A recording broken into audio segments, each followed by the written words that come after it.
Yeah, so I started this channel mainly to get away from the ins and outs of the daily monotony of being a software engineer manager and to focus on pursuing my creative endeavors. But like for many of us, things got in the way. Life, kids, work, and let's be honest, stress. So I turned to books to search for a better way to approach the day-to-day. Not just with software engineering, but also with getting away from all the things that were locking me out of doing what I wanted to do. I've read or listened to about 10 books this year, which is probably 10 more than I've read over the last decade.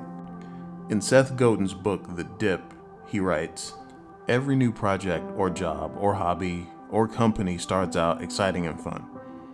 Then it gets harder and less fun until it hits a low point, really hard and not much fun at all. And then you find yourself asking if the goal is even worth the hassle. Maybe you're in a dip, a temporary setback that you will overcome if you keep pushing.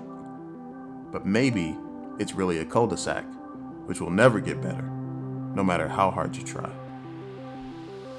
This was describing me perfectly. Not just with this channel, but with other creative endeavors that I wanted to pursue as well.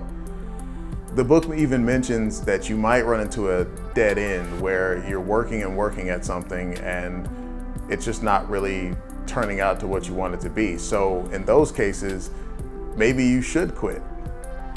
I think sometimes when we work at something that's painful or difficult or even something that we don't like, something inside tells us that if I just keep working at it and just absorb the pain, somewhere down the road, I'll get rewarded for it. But that's rarely the case.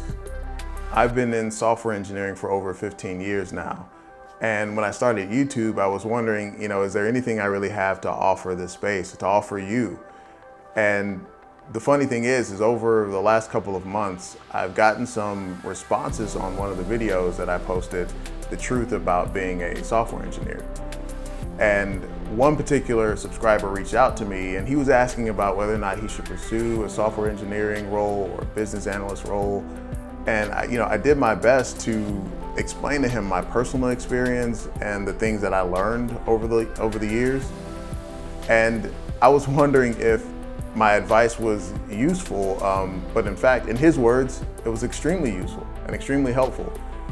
In the middle of my dip of wondering whether or not I should continue here or whether or not what I've done so far has been worth it, I got the best DM I could hope for.